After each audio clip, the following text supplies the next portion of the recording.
السلام عليكم ورحمة الله وبركاته. الحمد لله على إحسانه وشكر له على تفضله وامتنانه، وأشهد أن لا إله إلا الله تعظيما لشأنه، وأشهد أن محمدا عبده ورسوله داعي إلى رضوانه وعلى آله وأصحابه وإخوانه. أما بعد.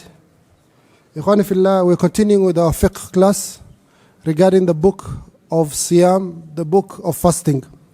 The month of Ramadan is upon us. It's a very short time, inshallah, we'll be in the month of Ramadan.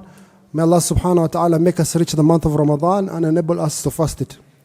Ikhwani fillah, question: in which year was Ramadan made obligatory upon the Muslims? In which year was Ramadan made obligatory upon the Muslims? And how many Ramadans did the Prophet Muhammad sallallahu alayhi wasallam fast? Question: in which year was Ramadan made compulsory on us as Muslims? And how many Ramadans did the Prophet Muhammad sallallahu alayhi wasallam fast? Who knows the answer? There'll be a present, there'll be water. This is the only present I have today. Who knows which year was Ramadan made compulsory? And how many Ramadans did our beloved Prophet Muhammad sallallahu alayhi wasallam fast? We have done this before. Naam. It was made obligatory in the second year, before the Battle of Badr. Just a month or some few months before the Battle of Badr. The Prophet ﷺ fought the Battle of Badr when he was fasting. The Battle of Badr was on 17th of Ramadan, the year 2 of the Hijri calendar. So if the Prophet Muhammad ﷺ, the Sawm was made obligatory in year 2, how many Ramadans did Prophet Muhammad ﷺ fast? How many Ramadans did Prophet Muhammad sallallahu alaihi wasallam fast? 9. He fasted year 2, year 3, year 4, year 5, year 6, year 7, year 8, year 9, year 10. Those are 9 years. He did not fast year 11. Why did he not fast year 11? Because he passed away alayhi salatu wasalam in year 11. He passed on the 12th of Rabiul Awwal of year 11. The Jews, they used to take the days that their enemies die as a day of celebration. So Dawla al-Fatimiyya, the Ismailis, when they took over North Africa, they brought this celebration on the 12th of Rabiul Awwal. They celebrate, but they called it the Mawlid. It is not the day Prophet Muhammad sallallahu alaihi wasallam was born. We do not know the day he was born alayhi salam. He was born on a Monday in Rabiul Awwal, in the year of the elephant, but the date we do not know. But you are 100% sure that the Prophet ﷺ died on the 12th of Rabi'ul Awwal, the year 11 of the Hijri calendar. Ikhwani fillah, we continue with our second condition with regards to fasting. What are the conditions required for fasting to be obligatory upon you? The first one we mentioned yesterday is Islam. The first condition is that of Islam. So you have to be a Muslim for your fast to be accepted by Allah Azza wa Jal. The second condition, ikhwani fillah, is puberty, al-bulugh, reaching the age of puberty. And we said for boys or for all genders, not for all genders, yes, I think so. The first way of telling someone has reached puberty is that they have hair growing on their private parts. Right, together? Hair on their pubic hair and their private parts. The second, wet dream. The second is the wet dream. The third is reaching the age of 15 years. The third is reaching the age of 15 years. And there's a fourth one that is specific to girls, which is menstruation periods. So these are the 4 ways you can tell that someone has reached bulugh, has reached puberty.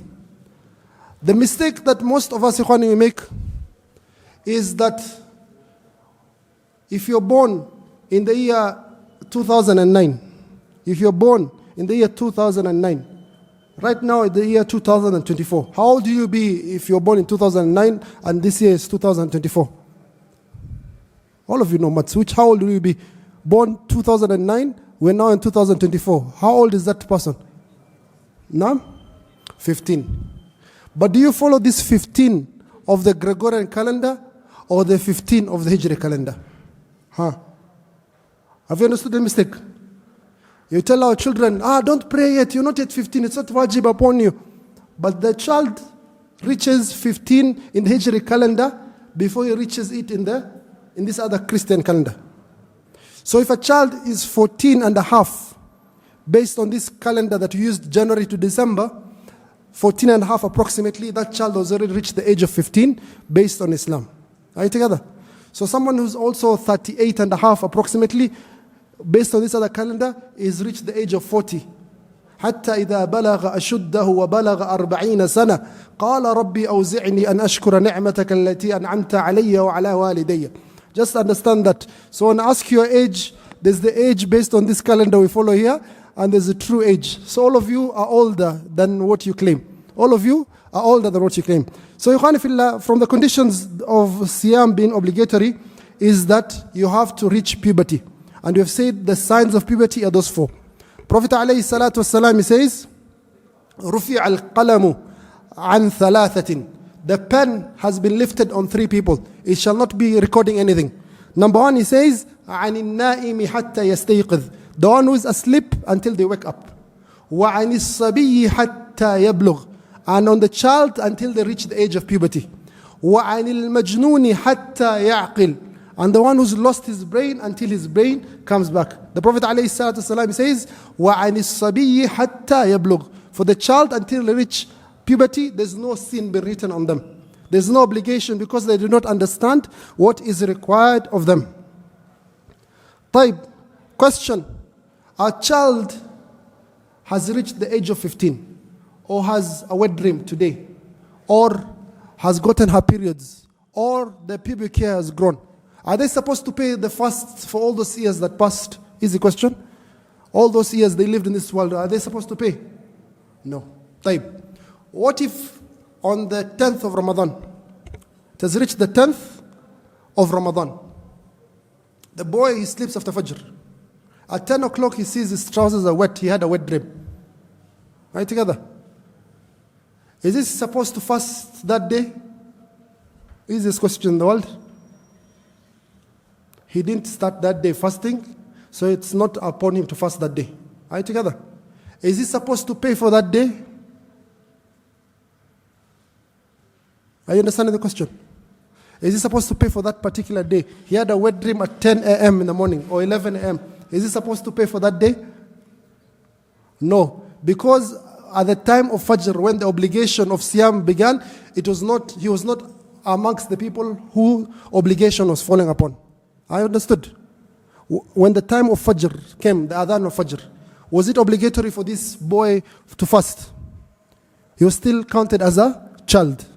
But at 10 a.m., he transitioned from child to now a person who is being held to account. So his time begins from that 10 a.m. So that day has gone. But the day after, he must fast. The day after, he must fast.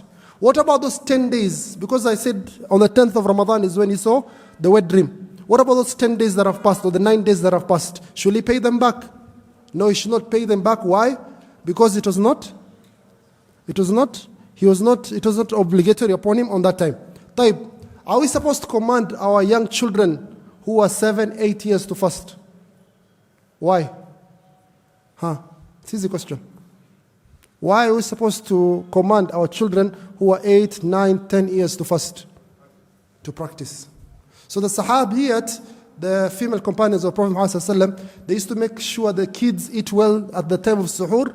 Then they teach them to fast. At 12 o'clock, the child starts crying, so they're given toys or something to play with, something to make them busy, or the mother goes to boil some water and she acts like she's cooking, so the child waits until it reaches the time of Maghrib. So it is very important to train our children to fast.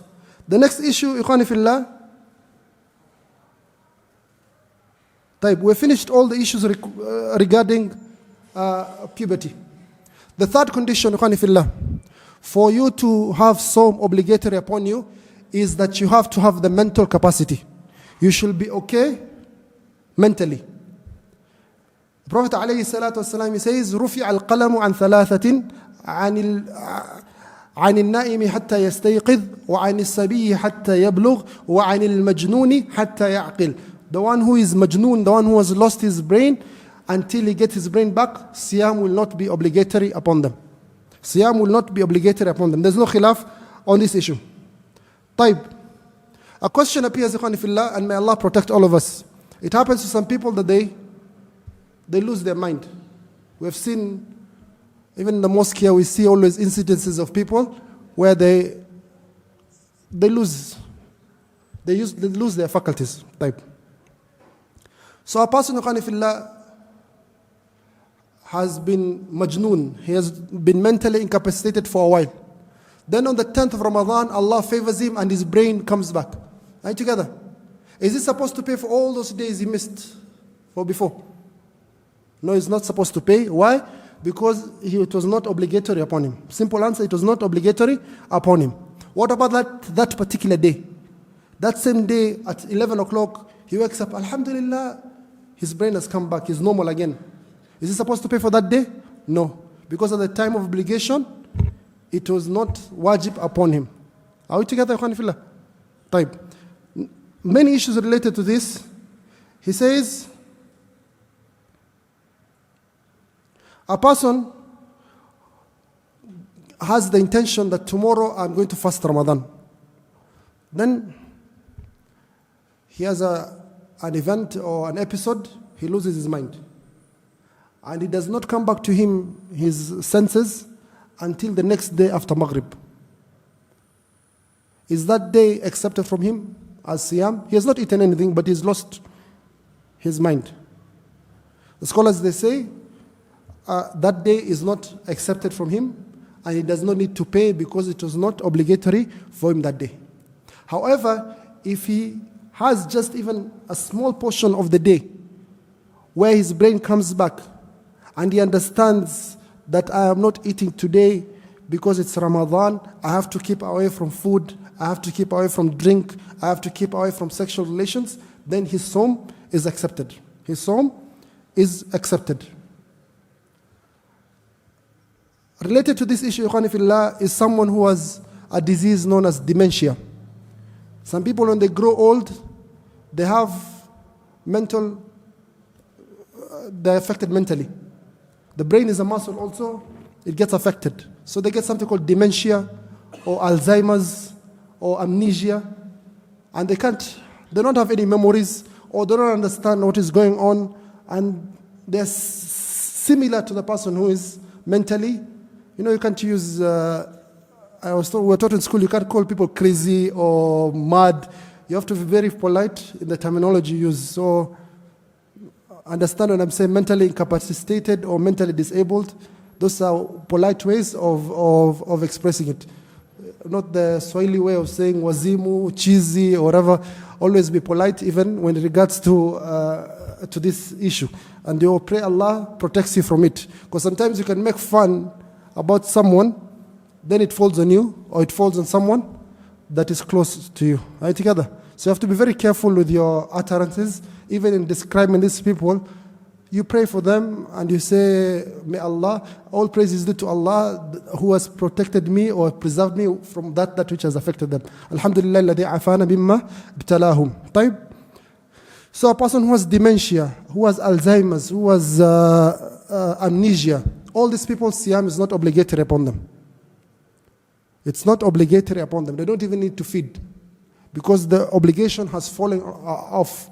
That is not a sickness. That is a person who is similar to the majnoon in a way. So siyam is not even obligatory on them. So even siyam or fidya is not obligatory upon them. Have you understood that? It's a very important issue. You find some people who reach ardal al-umr. They reach an age where they can't control themselves. They become like babies.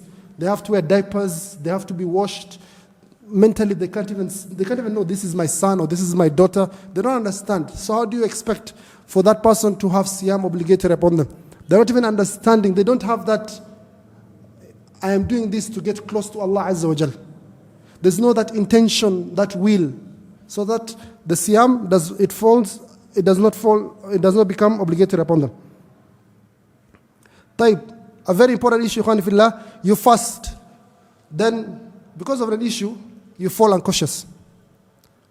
Any issue, maybe you enter an accident, maybe you're diabetic, your glucose levels, insulin, whatever, you're unconscious. If you're unconscious for the whole day, what is the ruling? If you're cautious in the whole day, that day your siyam will not be accepted. Your siyam will not be accepted, and you have to pay for that day. And you have to pay for that day. But if you're able just to understand or get your faculties back just for a short portion of that day, then your siyam is accepted. And Allah subhanahu wa ta'ala knows best. The same way, if you enter an operation, if you're operated upon, and they give you anesthesia to sleep, if you're asleep the entire period of siyam, that day is not accepted from you. You have to fast that day, another day. You have to fast that day, another day. So, this is the fourth condition that we have taken. The first condition was Islam. The second condition was puberty. The third condition was, this is third condition we took, which is al-aql. Mentally, you have to be okay. You have to be ready to fast. The fourth condition, that we're also taking, is that you have to be a resident. For siyam to be wajib upon you, you have to be a resident of an area. So siyam is not wajib on the musafir. If he wishes, he can fast. If he wishes, he can break his fast. Are you together? Some brothers are asking me, I am a truck driver. Every day I'm on the road. Every day I'm on the road. So I'm musafir every day. Taib. Allah subhanahu wa ta'ala has told you, فَعِدَّةٌ مِنْ أَيَّامٍ أُخَرٍ. You can break your fast, but you must pay. You must pay. Even if you have been driving non-stop for the last 10 years and you owe 300 days of fasting, you still have to pay. Why? Because siyam is from the pillars of Islam.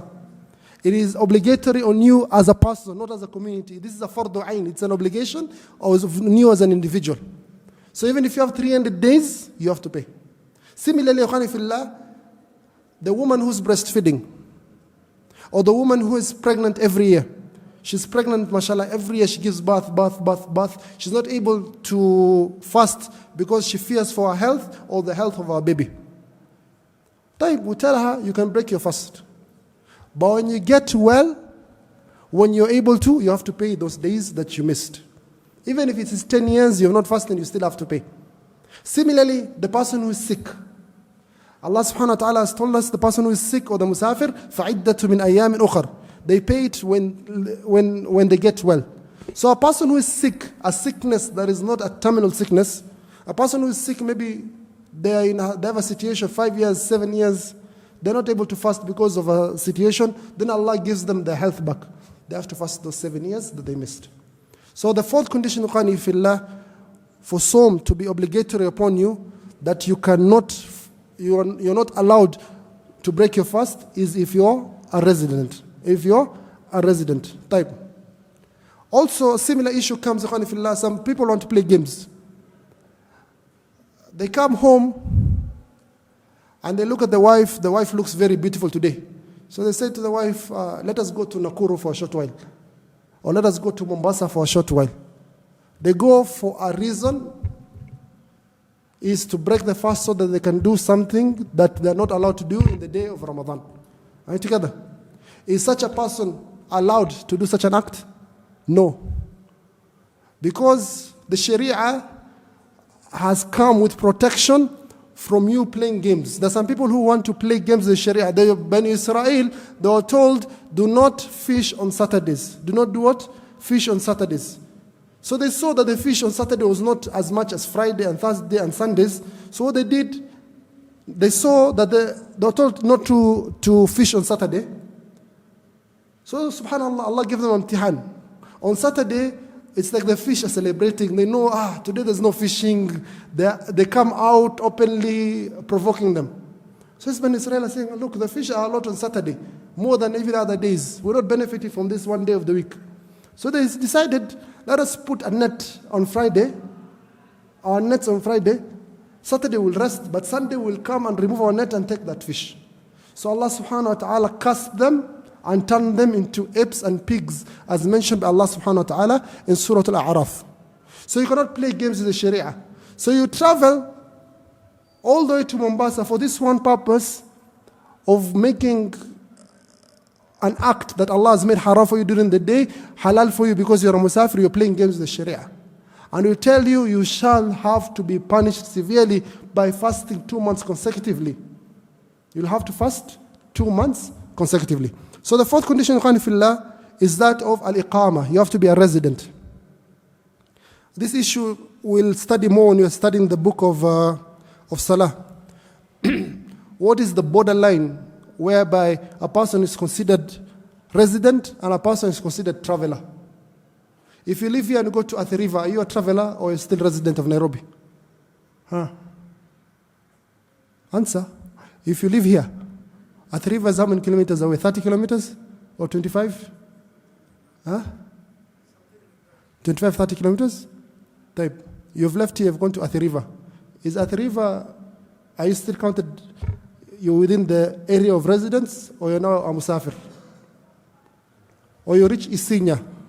Isinya is what, 70 kilometers maybe? From Nairobi to Isinya, 70 kilometers. Are you still considered a resident, or are you now a musafir? Or you live here, you're going to Thika, or to Kiambu, or to Nakuru. What is the borderline that changes from residency to traveler, from traveler to residency? Are you together? Some scholars have said 80 kilometers. 80 kilometers. But the correct opinion is what we agree in society to be travel will be considered travel. What we agree in society, in our community, that is travel, that is safari. Kwa lugha hata unasema sisi tuko kwa safari. That will be considered travel and you'll become a traveler. This removes a lot of problems.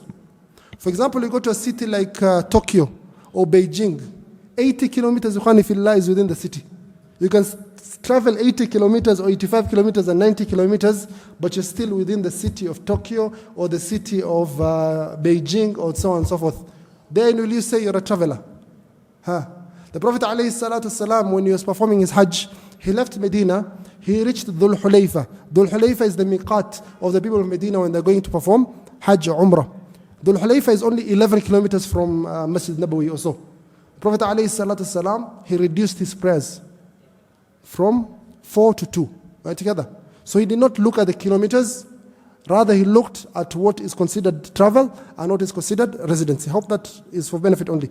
The next condition, Ikhwani Fillah, is that you should have the ability to fast. You should have the ability to fast. Allah subhanahu wa ta'ala says, لا يكلف الله نفسا إلا وسعها. Allah subhanahu wa ta'ala says, ما جاء عليكم من دين في الدين من حرج.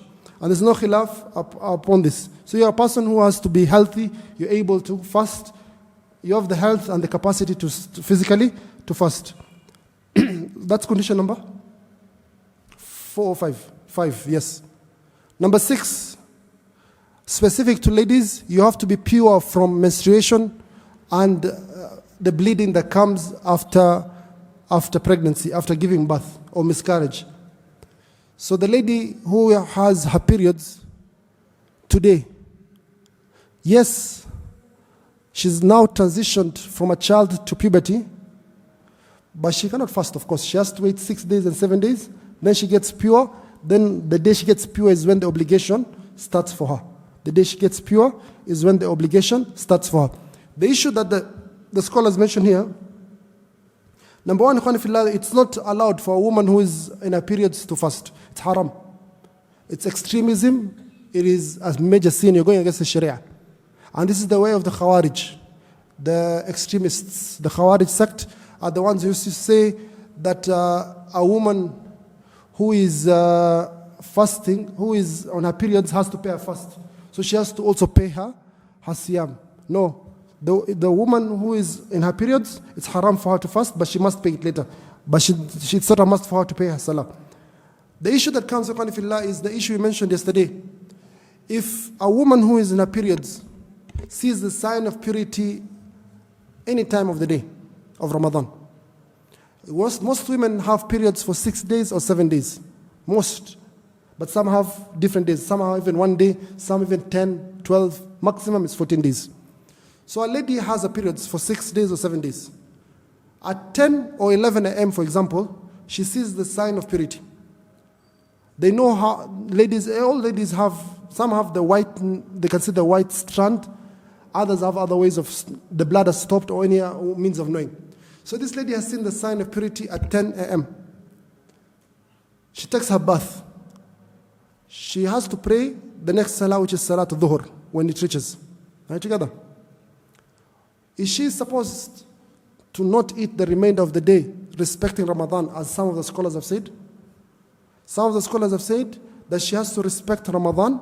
This is the madhab of Abu Hanifa, the Hanafiya. She has to respect Ramadan by not eating the remainder of the day.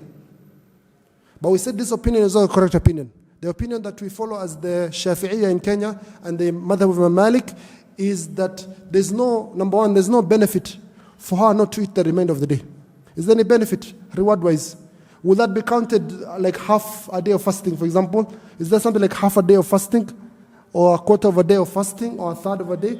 You've either fasted or not fasted. So there's no benefit. Number two, there's no evidence for making it obligatory upon her to not eat the remainder of the day. Of course, she has to respect Ramadan. She has to respect the sensitivities in society by not eating it publicly and showing off and provoking people. But she can eat in a private space. Similar to this, Ikhwan Fillah, is the child. A child has reached puberty during the day of Ramadan. You don't tell him you can't eat the remainder of the day. Just be consistent. If you say the woman who is in her periods, she's pure, she can eat the remainder of the day, also the child. Also the non-Muslim who has become a Muslim during the day of Ramadan, don't tell him you stop now eating. He can continue eating in his private space. Also the majnoon, the person who's lost his brain, when he gets back his brain during the day, you don't tell him stop eating. Maybe that disease or that affected him even with his nutrition physically, don't refuse him food. So just be consistent with all the rulings. There's nothing like saying that you stop eating the remainder of the day. Also the musafir. You're all residents of Nairobi. You have come from Dubai, you have come from Tanzania, you have come from Umrah, you have reached Nairobi as a musafir. We don't tell you that when you reach here, stop eating, because you're no longer a musafir, you're now a resident. Stop eating the remainder of the day. The same facts apply to the woman who's menstruating. Number one, what is the benefit of me not eating the remainder of the day? Sheikh, where is the evidence for you refusing me to eat the remainder of the day? Are you together? But you still have to respect the sensitivities that are there in society. Type. So this is the final issue, Ikhwani Fillah, is it allowed for ladies to use pills so that they do not menstruate in the month of Ramadan? Ulama saying no. Who's saying no? Is it allowed for a lady not to use pills so that they don't menstruate in Ramadan? Also pills, similarly in Hajj. Some ladies, is it okay for them to use the pills so that the days of Hajj, they don't miss the tawaf, al-ifada, the sa'i bayna Safa wal Marwa, and so on and so forth? Is it okay for them not to use these pills? It is okay for them to use these pills with one condition, very important condition. It does not have a negative effect on them. It does not have a negative effect on them. The woman, Ikhwani Fillah, Allah subhanahu wa ta'ala has created her body that she has a natural way of her body cleaning herself. So every month the body cleans herself by this bleeding. It removes the toxins and harmful things in her blood. It has been proven scientifically, Ikhwani Fillah, that the gold has small particles that enters the blood and it harms you health-wise. But for the ladies, the body cleans it out. So you as a man, when Allah has told you, and the Prophet has told you, do not wear gold, you say, Sam'an wa ta'a, we have obeyed. Then later on, 1,400 years ago, some scientist comes and discovers and says, actually gold is harmful to you, because if, as a man, because it enters, the particles enter the bloodstream and affects you. As a man, you don't have a way of cleaning your body. The seventh condition is that you have to have intention to fast. Prophet ﷺ says in the most important hadith, إِنَّمَا الْأَعْمَالُ بِالنِّيَّةِ وَإِنَّمَا لِكُلِّ امْرِئٍ مَّا نَوَى. He says, إِنَّمَا الْأَعْمَالُ بِالنِّيَّةِ. There's different narrations. That every act goes with intention. So you're required, ikhwani fillah, that you should have the intention to fast an obligatory fast. For every fast that is obligatory, you should decide at night that tomorrow I'm fasting an obligatory fast. At night you should have that intention or that decision that tomorrow I'm fasting a fast which is obligatory. It has to start from the night, before Fajr, before the Adhan of Fajr. This covers every obligatory fast. Ramadan, Nadhr, Kafara, paying for a missed fast. You have to have the intention from the night. Are you together? Type. For Sunnah, the fast that is a Sunnah, any fast that is a voluntary fast, it is accepted from you to keep the intention any time of the day as long as you have not eaten or drunk or had sexual relations during the day. So at 11 a.m., the Prophet ﷺ, during the day, he entered the house, he asked the wife, is there any food today? He says, there's no food. Then he says, then I'm fasting. Then I'm fasting. So you can decide at 11 a.m., 12 p.m. 12 p.m. is noon, 1 p.m., 2 p.m., 3 p.m., any time of the day, that I am fasting now. I've not eaten since morning, I've not drunk, I've not done anything that breaks my siyam or invalidates my siyam. I can fast my voluntary fast.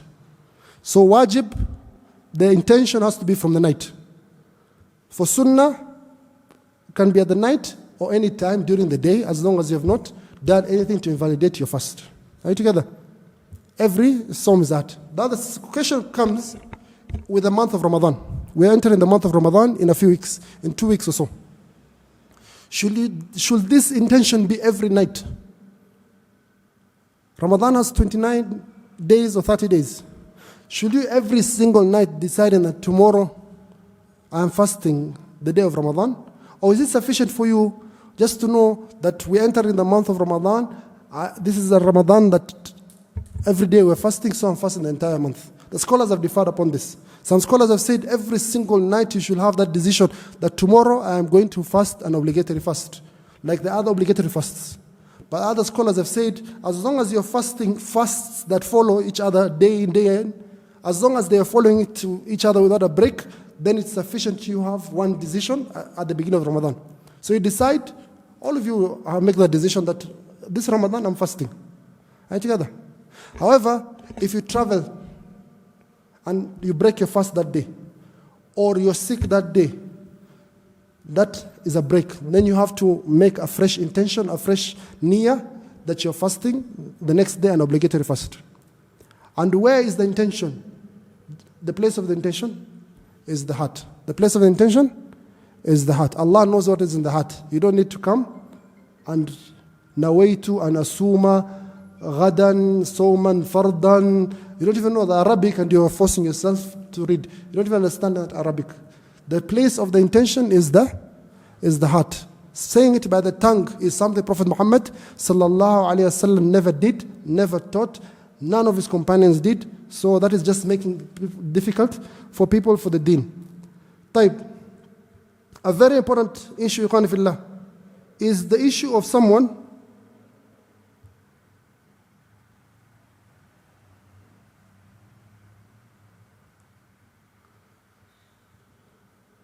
says, I'm breaking my fast. He changes the intention from fasting to breaking his fast. If he has made a firm decision to break his fast, even if he has not drunk water or eaten food or done anything that breaks his fast, just changing the intention breaks his fast. Are you together? So your intention should be there the entire day that I'm fasting this day for Ramadan. But sometimes the waswas comes to you, waswas you ignore. Should I continue with this fast? No, I should not continue. Maybe I continue, that you have not made a decision. You're mutaraddid. But the one you make a decision, you say, I am breaking this fast. No. Then you've broken your fast. And the unfortunate thing that's going to happen to our brothers right now in Gaza, also Sudan and many other places, is people will not have water or food, especially the northern part of Gaza. They'll be breaking their fast just with the intention. Oh Allah, the day of Ramadan has ended, I am breaking my fast. I have no water, I have no food. So you can break your fast also with intention. So the intention has a very important part to play.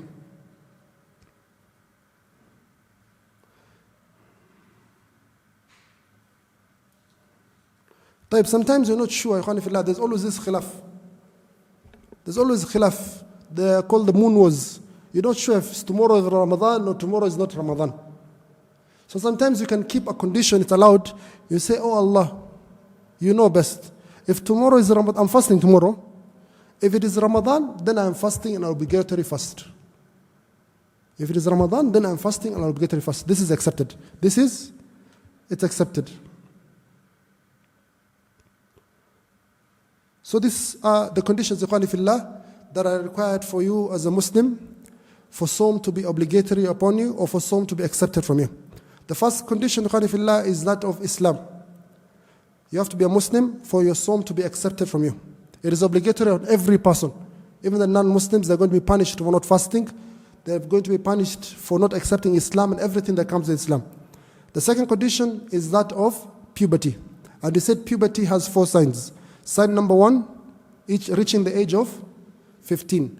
The second sign, wet dreams. The third sign, pubic hair.